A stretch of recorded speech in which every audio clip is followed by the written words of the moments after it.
Hello, everyone, and welcome back to the Film Room Podcast. This is Season 2, Episode 8. I'm your host, Joe Baress, along with my co-host, Joby Fawcett. Joby, how's it going?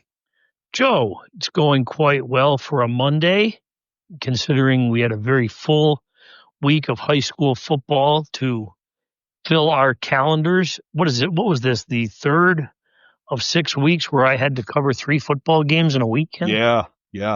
And a Sunday matinee as well. A matinee Yeah. on Sunday. And the sun was out. It was a very warm day for the linemen. Yep. But listen, Joe, I wouldn't have it any other way. That's right. Now, I will say this, Joe, and I was going to bring it up later on in the hour, but I figured I would get right to it. You know, I'm not really dialed in for a full night of Sunday night football, okay? It's extremely difficult for me to stay up real late on a Sunday night, and I know that's shameful for me to say, but I am getting older. And I was determined to stay up for the ending of the much anticipated Green Bay Packers Dallas Cowboys game on Sunday Night Football last night. Why are you doing this to me? So I just, it's always great to invest that kind of time. And, after what was an extremely busy weekend, you kind of want to unwind. And Sure. it's always a very, very difficult thing for someone of my age and laying on a couch into the wee hours of the evening, and we don't get a winner. How do you think I felt? Joe, I'm just saying. As a Packers owner, yeah. Do something with the football. That was brutal. We're on the 15-yard line. That was brutal.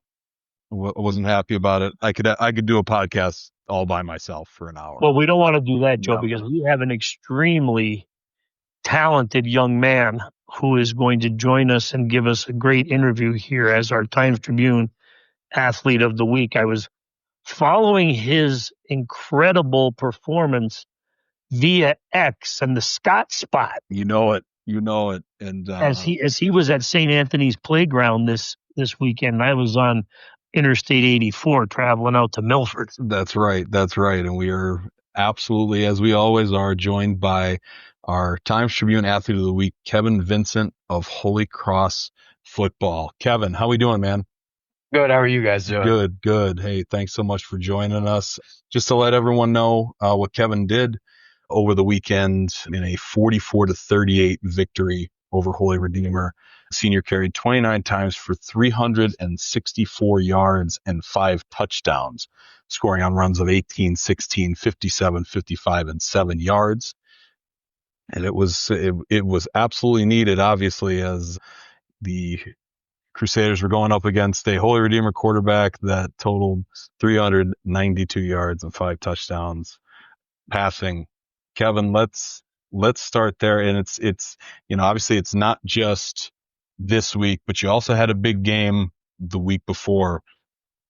Holy Cross now with 2 straight wins here, but let's talk about the team's performance over the last 2 weeks. What do you thought about how your team has performed the last few weeks?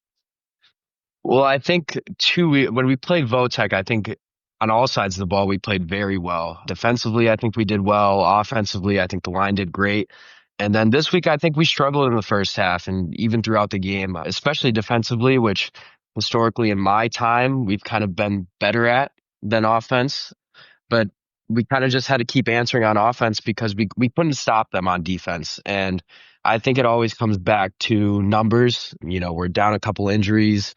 So we played with about 19 guys. So, I had to step in at safety. A guy had to step in at safety who's never played there before. So guys got to know 3 or 4 positions and have to be ready. So it's a struggle, especially when I'm not even really technically a running back. I start out receiver. So, but I think we did well. And when it came down to the end, I think we really dug deep. We were all tired. So to be able to get that stop on 4th down and pull out with the W was huge for us. Kevin, so you mentioned the switch from receiver to running back. You had to do that because of some injuries to the Wodarski brothers there at the Holy Cross backfield. But how do you feel now being a little bit more involved in the offense and getting the ball in a few more opportunities to show off some of that athleticism? I definitely feel more confident after these past 2 weeks. I wasn't sure how it was going to go. After that first 5 touchdown game, I wasn't sure if I was really going to hold myself up to that standard the second week. But, now I have to think like a running back, which is kind of different because in the past I've kind of just rotated in and got a couple carries here and there. But, I got to work on a lot of things like my vision. After watching film today, I just realized, yeah, I've had a lot of yards, but there's a lot of things that I can do to even be better. So.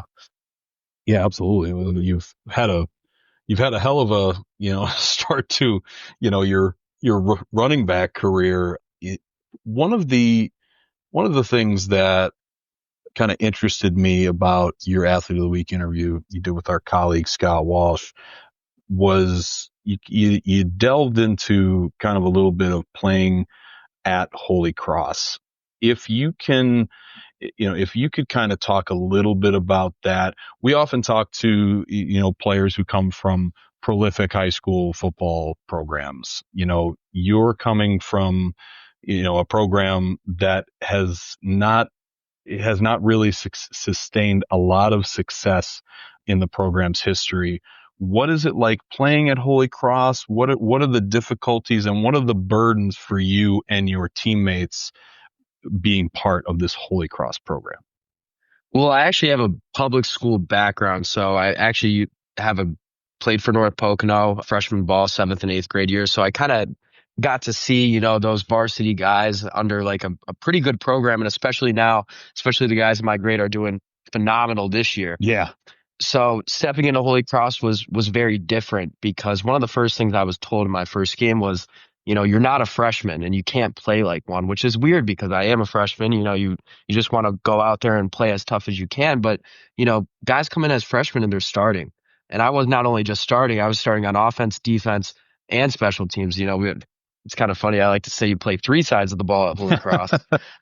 But you just have to know multiple positions, which is tough. You can't just focus on yourself. You have to focus on everybody else. And when one guy goes down, you have to be immediately ready.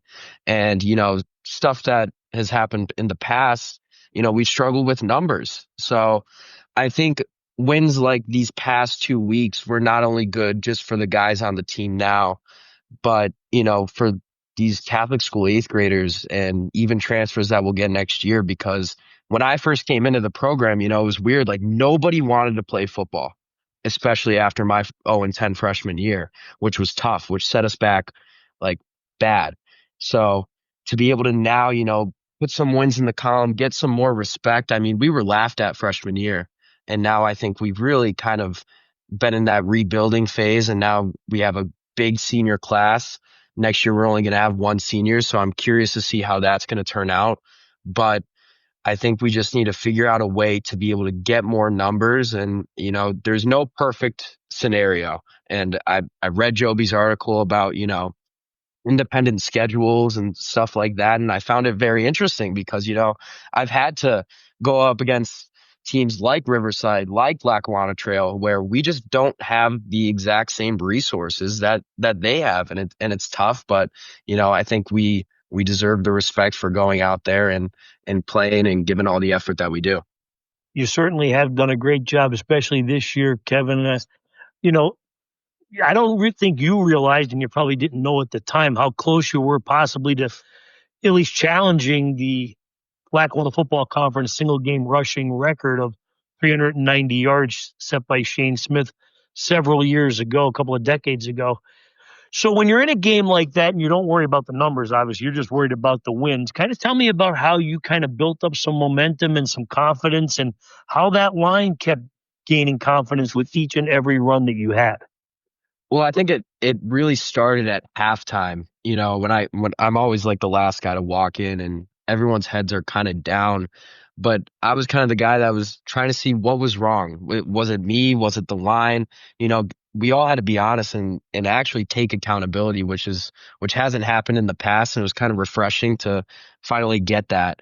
But, just being able for me to have that communication with the line and figure out what I'm doing wrong, that's when, second play, I immediately scored because I finally realized and heard what they were saying and kind of picked up on it quick. So I think communication is a big deal that we struggle with, but we did really well with that on Saturday. And you're right, I was not focused on the numbers because it was really back and forth. It was like we scored, they scored, we scored, they scored. So it was just all over the place.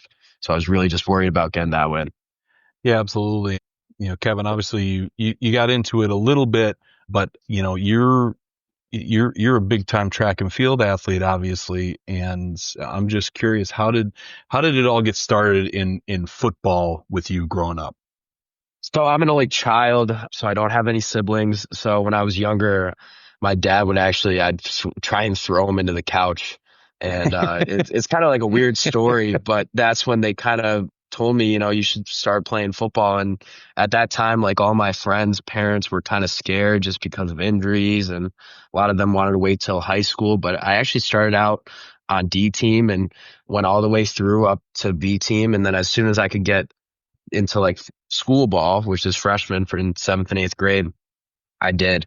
And that's what my parents wanted me to do. And I think that really helped me grow up, at least not playing like an 18 year, so that I can get that experience against, we were going up against freshman teams. I mean, you think about it, I was an 8th grader starting at receiver, and we're playing a team like Scranton Prep where it's only freshmen.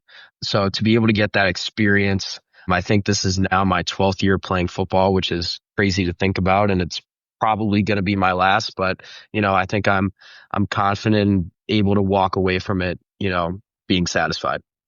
So, Kevin, as Joe mentioned, you are an extremely talented track and field athlete. You've been since your freshman year at Holy Cross. And again, you face challenges in that sport at your school because you don't have a track to practice at. You have to kind of be a little bit nomadic and practice and work on, especially in your specialty, the triple jump and long jump and high jumps. So kind of tell me about how this track and field career got going and how you just had such outstanding success, not just on a local level, but at the state level as well. Well, in 7th grade, I was kind of playing baseball, and that was kind of my first time where I wasn't really getting playing time. And my dad kind of sat me down and had that conversation where it was like, you should try and do track to get you in shape for football. That was the initial reason, to get in shape for football, and he wanted me to be a sprinter. And then as soon as I started going to practices my 8th grade year, I realized I wanted to jump.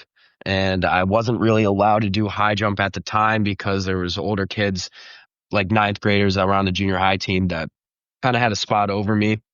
But once I finally got that opportunity, it kind of just took off, and I feel like it came natural. And then at that point, one of the Western Wayne coaches, I believe Justin Collins, kind of talked to my dad, and he's like, "Hey, he should go to a Shippensburg track camp." And I did that 8th grade year. And I kind of sat my parents down after that camp, and I said, I really kind of want to go all into this. Like, I want to get serious about it. So freshman year happened in track, and I did pretty well for a freshman. I got a district medal in triple jump. And then after that, we realized if I want to be good at it, we're going to have to find other resources, especially because we don't have a track. And right now we don't have a jumps coach. So, that's when we kind of started training out in New Jersey and trying to find places around here where I can train, just because there's not that many resources, especially in District 2. If you look at like state meets wise, we're kind of the least represented as far as track athletes go. So track just isn't a big thing around here. So I kind of just have to travel around and figure out where I can get the resources to be better. And I'm thankful for my parents, because they really put the time in and invested and believed in me and let me be as successful as I am now. Definitely. Kevin, do you guys still practice at Weston Field? No, we practice at St. Anthony's on the gravel track, Okay. kind of behind the softball field. Okay. Gotcha. Yeah, when I was on the track team there, we would practice at Weston Field, play basketball before practice. Oh, and, yeah, people still do that. There you go. But don't worry, I didn't really have a great throwing career, so let's not talk about that. But how you kind of talked about it a little bit. How do the two sports, the track and field and football, how do you balance them, and how do they help each other? I get why they're completely different. Yeah. I mean, they are. I mean, one's a team sport and one's individual, which I kind of like for me because I like that personal aspect where it's all on me. You know, my success depends on how I train, how I just compete. So I've always liked that feeling of it being on me, whereas football, it's kind of you have to depend on others, which has been helpful just in regular everyday lives because if I didn't have a team sport like that where I can trust others, I don't know where I would be. I'd be that kid that's doing the school project and is trying to take all the work on by himself. So that wouldn't be too good of a thing. So I think that, the balance between the two is great, but I definitely feel like I thrive more when it's on me and I have to rely on myself. So, Kevin, let me ask you now, after you've had this, what has really been the best success you've had on the football field at Holy Cross, I know you're a former athlete. So, being 3-3 going into a huge game this weekend against Riverside, what are you and your teammates starting to talk about now to continue to finish out this stretch with some success and have some confidence moving forward? Well, I think this year our goal was to be better than, the past years, especially as a senior class. I mean, we've come in and we've won 3 games 2 years in a row, which for our program was pretty good. I mean, but, me being the person I am, I'm not really satisfied with that. And that's not the note I want to leave on. So as everyone wants to win every game, that's true, but we want to set a feasible goal of ourselves of being 500, which we haven't had in a very long time at Holy Cross. And I think that's really just a big motivating factor behind us, just trying to get back to 5-5, which I think the best record in Holy Cross history, and I could be wrong. I want to say it's 6-6. So I think we really just want to, leave our mark and leave the program in a better place than when we found it as freshmen. Kevin, I can verify that record for you because high school principal Ben Tallarico was the head football coach back then, and I'm sure Oh yeah. he can quickly recite that record. But no, he had a good tenure as head coach at Holy Cross. Absolutely. Kevin, there's one thing that you said in your Athlete of the Week interview that I just loved. And one of your responses, you said, if you're not changing, you're choosing. Can you talk about, what that kind of means to you and how you've applied that to your life? Yeah, I mean, I could sit here and make a lot of excuses as to why we haven't been better in the past as a football team or, why I'm not good in track. But, I've never done that. I've never felt bad for myself. I've never just sat there and been fine with it. I've kind of went out there and changed it. And I think I've left a legacy behind so far. And I think I could continue to build on that with future goals I have, hopefully in football and definitely in track. I feel like I've kind of changed the course and hope I've inspired, some of these Catholic school kids where, track isn't really that big of a deal in 8th grade for those kids. They're just cross country runners. So I hope I've kind of left a long lasting impact and kind of changed the course and changed the norm, if that makes sense. It sure does. But that's a very mature answer for a high school senior. So, Kevin, what's ahead for you? Obviously you're an outstanding track and field athlete. I'm sure you have your goals set for the spring. But what about for college? I'm sure you're aiming to compete at that level based on the time you've put in. Yeah, so I'm definitely looking to compete in college, and I think I've solidified that spot. I just kind of have to finalize and commit somewhere. But I'm hoping to study business. But yet again, I think my parents have been realistic with me in that things can change and things can change real quickly.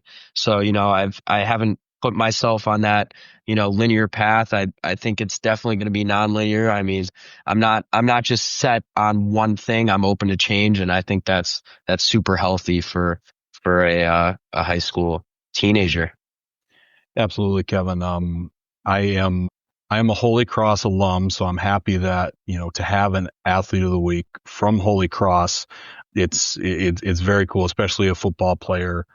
And so I was thrilled to have you on. And then I found out you're an Ohio State fan and I'm a Michigan fan. So I Well, guess, my dad is from Ohio, so I can back that up. But what I will tell you is that we are an Ohio State family, but he did not graduate from there. That I never realized until I got into high school. We were always big Ohio State fans, Yeah. but he graduated from Indiana, oh, really? and not University of Pennsylvania, Indiana Bloomington. Oh, wow. He transferred to another Big Ten school, so Yeah. I can't imagine what that would be like today in the transfer portal. Yeah. He was an athlete, but Seriously. thank God he wasn't. Yeah, right.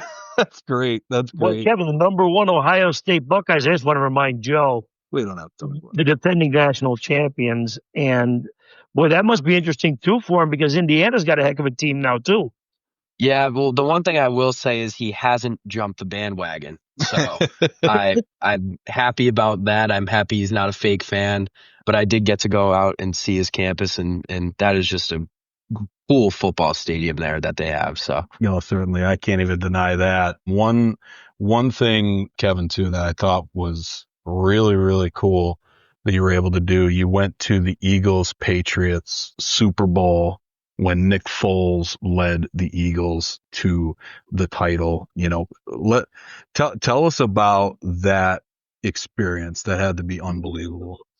well, I think in fifth grade I didn't realize how big of a deal it was. Just being a fifth grader. Now I do. But we were in the second to last row with everyone, the diehard fans, and my mom being the diehard Eagles fan she is. On the last play, she's crouching under her seat, and I remember as a fifth grader at least saying, like, "Mom, you're at the Super Bowl. Can you watch?"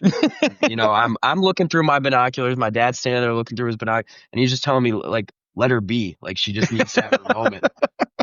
And she did, and she, I think to this day still thinks that because she doesn't watch it, and she'll do that at my track meets and any football game she's watching. If she feels if it's a third down, you will not see her watching any football game. She will be turned around. I don't even think my last jump at the state championships, which earned me a state medal, I'm not 100% sure if she was watching, and I've never asked her, but that's her way of coping with things. Kevin, wasn't that cool though? Your jump at, I don't want to lose the theme of the Super Bowl, but your jump at states when you're clapping and the crowd gets into it. And for Joe Baress here, he doesn't know what goes on the backside of that facility because you kind of have the bleachers all to yourself at the triple jump pit there, the visitors bleachers. That was just a great healing for you. And then to hit your best jump on your final attempt, that had to be an incredible feeling. Yeah, that was, I mean, it's still surreal just thinking about it. And I was actually just talking, I met a kid that looked familiar yesterday, and he was actually one of the kids that got on the podium, top 3 in triple jump. And it's crazy to just think back into that moment and go back in time when, you can't talk to a coach, you can't talk to your parents. All you have is, the other athletes. And for me, I had you to talk to Right. in the news tent. But just to go back into that moment and just relive it, I mean, it's just insane. And to have it be on that last jump, I mean, I was shocked I was so calm and composed, but, it's just a surreal feeling. And to bring that medal back and hopefully in the future, possibly a state championship, especially because a lot of those men graduated. So hopefully that is in the near future. Absolutely. There's nothing like it, Joe, when you win a state medal. Well, yeah, I wouldn't know the wouldn't know the feeling. Well, yeah, I guess I would, but not individually. That has to be unbelievable. Kevin, I'm going to ask you one more thing. I like you too much, and I just want to get your opinion on. So I just see from the photos of you from the last game, some people, including yourself, are wearing the Guardian caps. I'm just curious to get your opinion on, why you decided it or what the team kind of protocol, how you go about coming to that decision to wear a Guardian cap? Yeah, so I know for some teams in the area, especially like Dunmore, and I believe Holy Redeemer, except for their kicker, their whole teams are kind of mandating wearing the Guardian caps. Right. For us at Holy Cross, it's optional, and it's been optional. And last year, nobody really wore it. And at the beginning of this year, I think only one person wore it. But, after seeing the Twins go down and, a lineman go down, we had 3 concussions in the first 3 weeks. And myself, I had a concussion my freshman year, completely passed out on the football field. So, once the Twins went down and one of our linemen went down, I feel like I should have made the decision earlier. I feel like that would have been more mature, but I'm surrounded by people where it's a culture where everyone's like, well, it doesn't look cool and it doesn't look great. But at the end of the day, it's not about the look. And I've realized that because I've played well, and I feel like I haven't had a headache or a pounding head after a football game, especially when now I'm in a running back position where I'm targeted. So, being able to go out there and, seeing how happy my parents were, just seeing me wear it and more confident and comfortable with me out there, I feel like it's a no-brainer, and I would recommend it to anyone. But yet again, you can't force it. So some programs make everyone wear it, but we don't. But I've tried getting everyone to wear it, but some just don't like it, and it's definitely keeps the heat in, which isn't great. But I will make that sacrifice. Especially we have black ones, so that doesn't help, especially on a Saturday afternoon. I'm on Senior Karate Field. Yeah, that was probably very, very tough. That would be tough with or without the Guardian cap. Oh, yeah. Now, listen, Kev, there are times when Joe feels that I'm concussed just from after a game and I don't even play anymore. So, listen, I've always said it's a personal preference. And, Joe, I got to tell you, I was at the Dunmore Lakeland game on Friday. They have the new covers. Yeah. With the Dunmore helmet logos on there, you can't even tell they're wearing them. So, yeah, I was going to say. Listen, maybe that Guardian cap gave Kevin a little bit of superpowers. Maybe. You never know. That's funny. Well, hey, Kevin, thanks for joining us for kind of an extended interview here. It was really awesome talking to you, getting to know you a little bit. So thanks so much for joining us, and hey, good luck the rest of the season. Yeah, Kevin. And thanks for letting me share in your moment at States. It was a lot of fun. Of course, yeah, that will be a memory for sure. But thank you guys for having me on, and go Crusaders. Hell yes. Go Crusaders. All right, so that was our Times-Tribune Athlete of the Week, Kevin Vincent.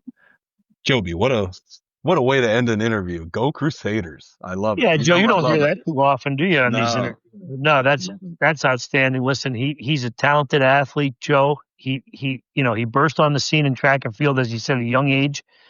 And, it's carried over to, I always thought his athleticism at Holy Cross would really translate to him carrying the ball a little bit in a certain offensive scheme. They do have the Wodarski brothers. Now both have been battling some injuries.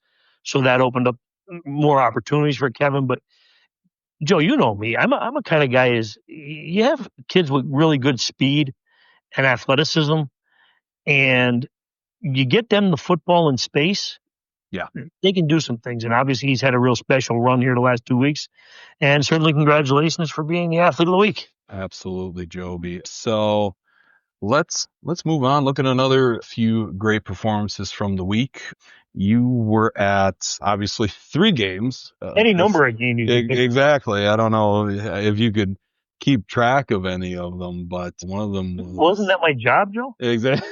It's true. It's a lot though, Joby. So Mike Isolino from Delaware Valley, he had 23 carries and 178 yards, 2 touchdowns in a 28-14 win over Abington Heights. He also had a 97-yard kickoff return for a touchdown in that same game.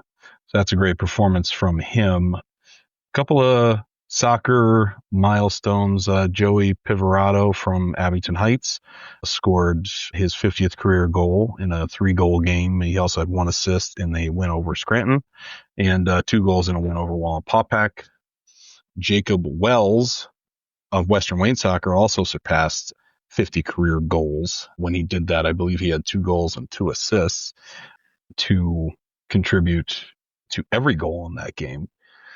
And, so, you know what's interesting too? I'm starting to see, and I don't mean to interrupt you there because you're giving some athlete of the week candidate bios, but you know, in some of the football games that I'm at here, you know how I feel about the kicking position at the collegiate and professional level, but sure.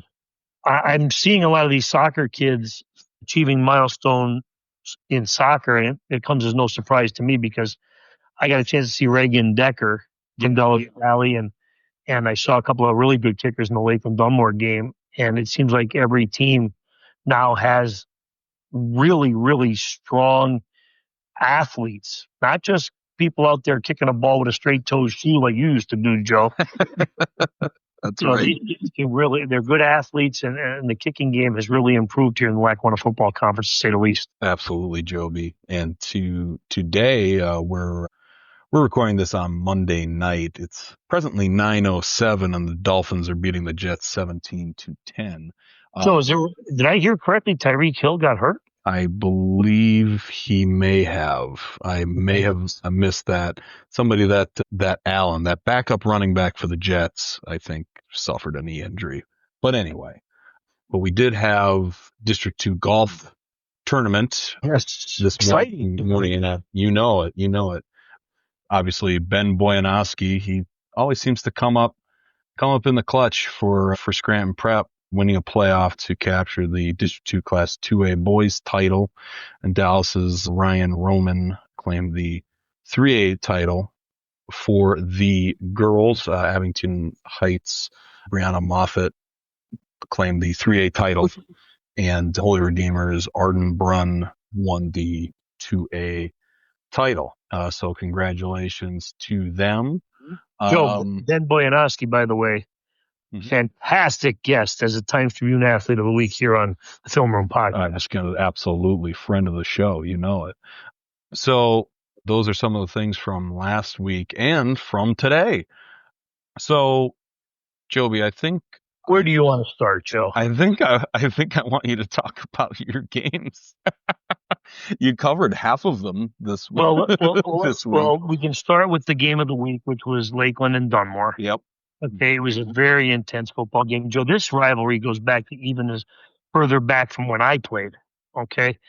Lakeland moved into the Big 11 in 1980. So that's how long these two teams have really kind of carried the banner of schools, I would think, back in my era, we didn't classify as big and small schools back then, but certainly throughout the course of the 2000s, okay, these two programs have certainly been the models of consistency among the smaller schools, the 2As, the 1As, okay? Right.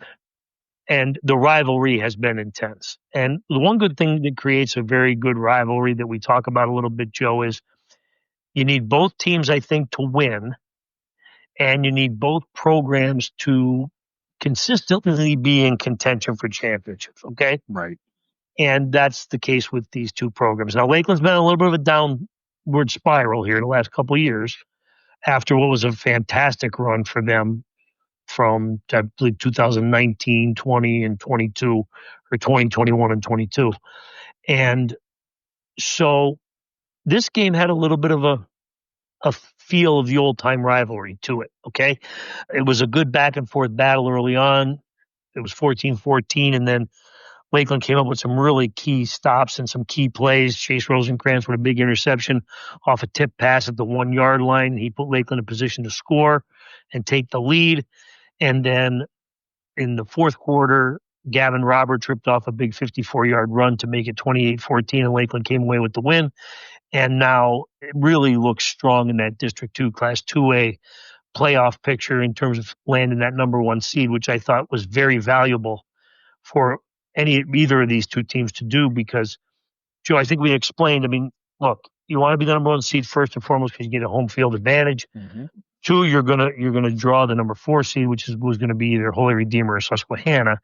And with all due respect to those two programs, that's not Dunmore playing Riverside in that other semifinal. Okay, so that's going to be a battle between those two schools the next time they play. I think you saw the first time with Riverside and Dunmore the time they played. So now anything could happen over the course of the next month. I understand that, but the win by Lakeland was very, very big. David Nanowitz had a huge game offensively and defensively.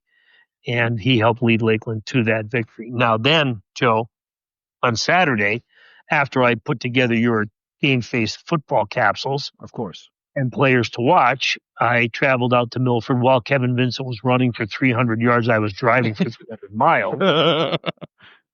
And the Delaware Valley, look, they have a great thing going out there for Warrior Weekend. It's not real accommodating for someone like myself with a 4:00 start on Saturday, knowing Penn State is playing at 7:30 against Oregon. And of course, Delaware Valley coach Keith Olsmer is a graduate of Penn State, a former All Big Ten tight end there. So I was shocked that he didn't lobby for that game to kick off a little earlier in the afternoon. But Joe, some year I'm going to send you out to the Warrior Weekend Saturday game just so you can take in the actual atmosphere where it's like a carnival. They have these tents set up and they have these, you can go up and they have these areas where you can buy some souvenirs and they have a dunk tank there. I even told Delaware Valley swim coach Chelsea Schatt that I would volunteer to sit in the dunk tank one year with the understanding we moved kickoff up 2 hours. But that didn't go over too well. Maybe we'll see. He'll sign a contract next year for that. But it was a great game between Delaware Valley and Abington Heights, a rematch of the Class 5A championship game from last year that Abington Heights won. Now, Joe, the breaking news. Nick Bradley was questionable all week. I love doing this like Adam Schefter does with the injury updates. So with high school kids, there really are no medical release requirements. Right. They don't have to let their opponents know how the player's injured status. So Nick was injured in the North Pocono game late.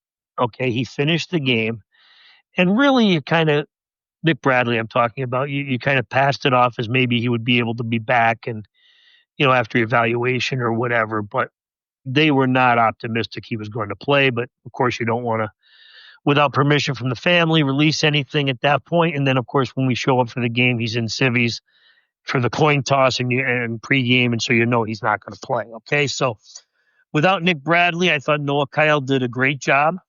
He threw for 198 yards and a couple of times had a touchdown pass. Yeah. Abington gave a really great effort in the game against Delaware Valley, but boy, I had to feel good for Mike Isolino because Joe, he struggled early on in the year with a little bit of an injury, and he was really a great, like when you talk to Kevin Vincent. Okay, these kids are really, really engaging when you get a chance to kind of just sit down and talk to them. And you just kind of chat with them. And in the summer, I had that opportunity with him and Justin Estevez during our Game Face preseason photo shoot. And I did challenge Mike to a pancake eating contest at IHOP. We have not set that up just yet, but we hope to do so real soon. And boy, he had a great game on homecoming.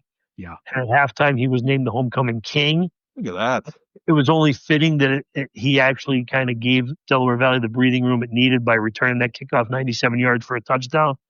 And, Delaware Valley now 2-4 with back-to-back wins over Wallenpaupack and Abington Heights. So you can kind of get a sense that DV's coming around a little bit.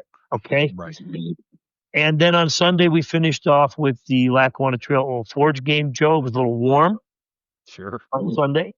It was a weird atmosphere because, of course, we're all about transparency here. There was a little bit of a cautious decision to postpone the game that was originally scheduled for Friday because of a threat that they took very seriously, which you got to commend anybody from the administration and the state police in Wyoming County there to do. You want to do that these days. Well, we don't want that silliness to kind of fester. Right. And I thought the kids did a real good job from both teams. Okay, this was tough on those kids, too. They prepare all week for a game on Friday, and the next thing you know, they have to play on Sunday at 1 p.m. In particular, Lackawanna Trail kids, Joe, was their homecoming weekend, so they actually had their dance on Saturday night and then had the discipline enough to get home early, get some rest, knowing that they had a big game. They jumped out to a 35-0 lead. Ended up being 38-0 in the third quarter on a Isaac Ryan field goal. And Lackawanna Trail got the starters out of the game, and Old Forge was able to put some points on the board. But you also felt kind of good for Old Forge there. Jake Lucarelli was able to return to the starting lineup, and they had some positive energy with that late surge with a couple of touchdowns there in that game. And of course, Lackawanna Trail then comes away and hopefully gets a little bit of rest by sitting some of the starters in the second half. But it was a busy weekend, to say the least. And it was week 6. Yep. So we're heading into that home stretch now of the regular season coming up here very rapidly. How about that? How about that?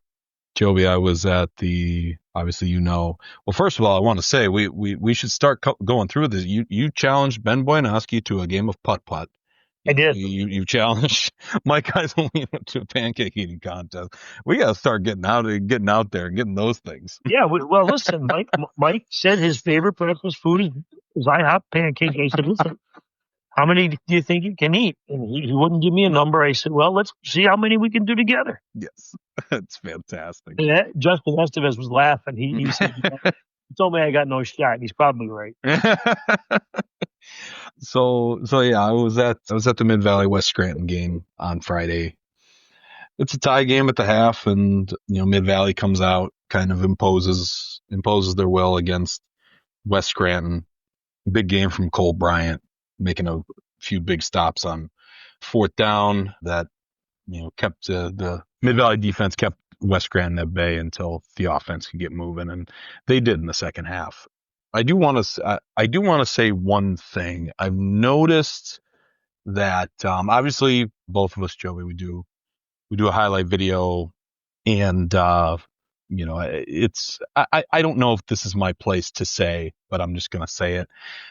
The comment section of Facebook is not the place to air your grievances about a high school team. I was kind of a little disheartened to see that on, and now this is the second time this has happened, and I don't know. Personally, I don't appreciate that. I don't think it's great for anyone to see that.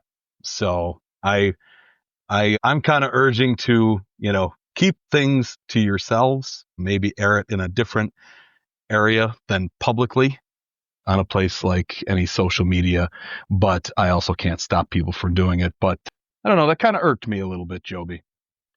Joe, nobody wants to be irked. Yeah. So I just wanted to say that. But no, Joe, you're right. Let's have some civility. Yeah. Let's, especially, kind of coming off of what we had to deal with on Friday with the postponement of the game. Right. Of course, social media is going to be, a place where people get to vent a little bit. Yeah. But let's try. These are high school kids. Right. Exactly. Yeah. So let's continue moving forward. Absolutely. Joby, I was able to get out to some soccer games last week. You sure did, Joe. You've been busy yourself. Give yourself a little bit of credit. I appreciate it, Joby. Well, you know how it goes. You go out and cover something, and then you come back. You got to do the roundup. It's like, kind of turns into a lot. But enough about me. Let's talk about these teams. So I went to the Riverside Old Forge boys soccer match. At the time, both teams were unbeaten in Division III. Old Forge gets an early goal off an own goal, and then kind of tries to shut down the Riverside offense, and they succeed for a very long time until Caleb Sosa and Nick Bohenik are able to break through with some goals, giving Riverside the win. So they stayed unbeaten. Very interesting, with obviously soccer's not one of my main sports that I kind of have knowledge of. So it was actually very interesting to listen to the kids and the coaches kind of talk about how Old Forge's field is. It's smaller, it's compacted, and how you kind of have to attack from the sides to try to get, if you're going up the middle, it's a little too tight.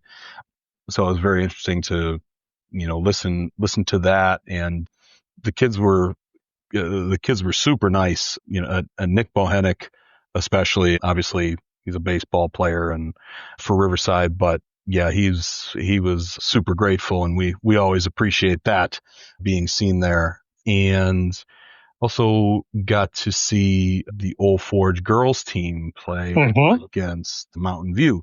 And let me tell you, Mia Peregrine, she's a hell of a soccer player for Old Forge, ends up scoring 4 goals in that game. This is an Old Forge program that is relatively new, considering they just started their program last year, joining the league, and now they're leading Division 3 at 6-1 by 2.5 games actually. So this is very interesting to see, Mia Peregrine and this group of seniors, bringing it together and creating this program under Heather Ravello and succeeding right off the bat in their second year. They're looking at a division title. So kudos to them. And just do a quick look at soccer now. There were a bunch of boys games tonight. A lot of them were 6:00 starts. So we're not going to get them. We've only gotten a few, but as it looks now, there was a big matchup tonight. Abington Heights, North Pocono, and boys soccer in Division 1. Abington Heights, a game up in that division at 8-0 over North Pocono, who's 7-1. So we'll see how that shakes out. In Division 2 last week, Dunmore handed Mountain View their first Division 2 loss of the season. Mountain View still leads that division with 7-1 record. Western Maine is 6-1. Dunmore's 5-2. Actually, they're 6-2. They won tonight. As I mentioned, Division 3, Riverside's up a game on Old Forge. The Abington Heights and Valley View girls had a hell of a match last week. So I was getting updates. Yeah. It's big when that's happening. That ends up being a tie, and to no surprise, Lilia Calvert scored the Abington Heights goal. Friend of the show, obviously. Yes. But, Valley View as well, it's funny. It was funny looking at the box score come in, Joby, and all of a sudden, you're looking and, you usually see Amelia Rux and on the saves portion. But then, you look at the goals and there it is, Rux, goal. Yep. Whatever time. I'm just like, what happened here? It was like a 45-yard direct kick. Looking at winning. They pulled her up. So I mean, I don't want to overdo it, but these two girls are just fantastic soccer players, and Amelia scoring a goal on top of her goalie duties just further proves that. So, but Abington Heights does stay ahead in that division, as they did beat Valley View earlier in the year at 6-0-1, and Valley View's 5-1-1 in the division. Montrose and Western Wayne lead Division 2. Both are undefeated, so that clash is coming in a few weeks. Actually, I think it's one of the last few games of the season. And as I mentioned, Old Forge girls lead Division 3. They seem to have that in hand at the moment. So there's your soccer update from me. Superb, Joe. Superb recap. Yes, I try, Joby. I try. So Joby, it seems we had, obviously we've been talking about it, but it seems like West Scranton got some records tonight, and school record, that is, in tennis. Yeah, Joe, no surprise there. I thought West Scranton was going to have a fantastic team this year. Devin Scott's the coach there. School record for victories in a season this year. So congratulations to West Scranton. Doubles teams both set school records today. You can read all about that online at the Times-Tribune.com. I want to send out also, Joe, congratulations to Scranton Prep and Coach Kendra Croker.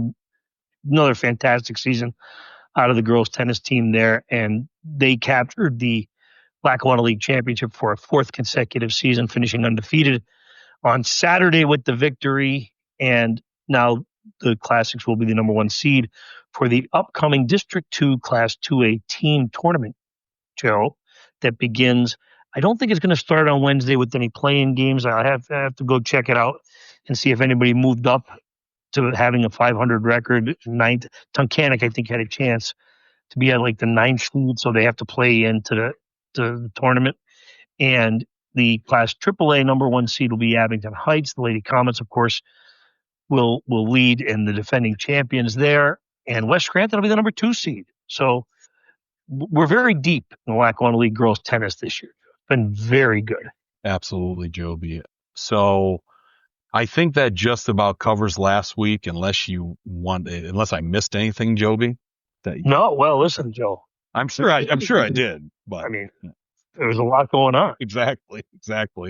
We only have so much show left, but so obviously you're at your game face tonight, feature. Joe. Yep. So you got at least some of the stuff. I hope all the stuff for your game face feature this week. And well, we did a nice interview and photo shoot with a young man from Dunmore. Look, Joe, there's a lot going on with the Dunmore football program this year. You know, this group has been through a lot. People may or may not remember their teammate and classmate, Sonny Crotty, who died tragically after a brief battle with brain cancer. And Ryan Mecca was one of his closest friends. So we're going to do a little bit of an emotional story for Friday. So make sure you pick up a copy of the Times-Tribune for Game Face. It's going to be a tough one for me to put together and write. I'm very close to the Crotty family. They are neighbors of mine here in Scott Township. Great family. And so we're going to put some time and effort into this one. So we got that taken care of tonight, but make sure we look forward to that. And Joe, the game of the week this week is going to be, just to give you a little taste, it's going to be number 1 North Pocono at Valley View. Okay. Both teams are ranked. I think Valley View is 8 this week or 7. One of those numbers. I forget, Joe. I've been dilly-dallying a little bit. I don't even remember what I voted for, to be honest with you. So I think I know who you voted for. Anyway, yeah, this is going to be a good game between North Pocono and Valley View. Okay, and North Pocono is really solidifying itself, right now in Class 4A and overall, with a big victory over Dallas last weekend in a non-conference game. So I'm looking forward to that battle. North Pocono and Valley View's gotten to have a little bit of an intense rivalry. Some of these side rivalries, Joe, are a little bit more intense than the more traditional ones we're used to in the Lackawanna Football Conference over the last decade. So it's going to be a good one on Friday. Looking forward to it.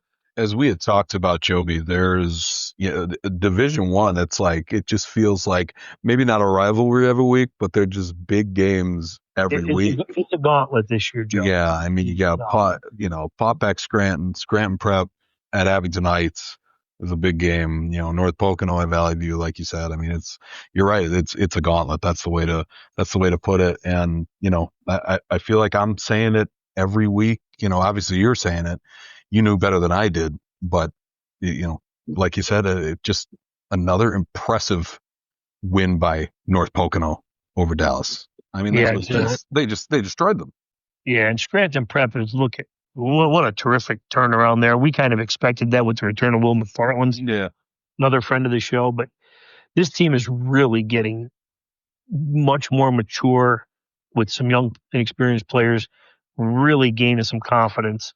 And this team is going to factor into this Lackawanna Football Conference Division I chase for a championship, and it's certainly going to become a top challenger in District 2 Class 3A, where Berwick kind of separated itself from the pack a little bit, win over Wyoming area over the weekend. So, yeah, I'm really looking.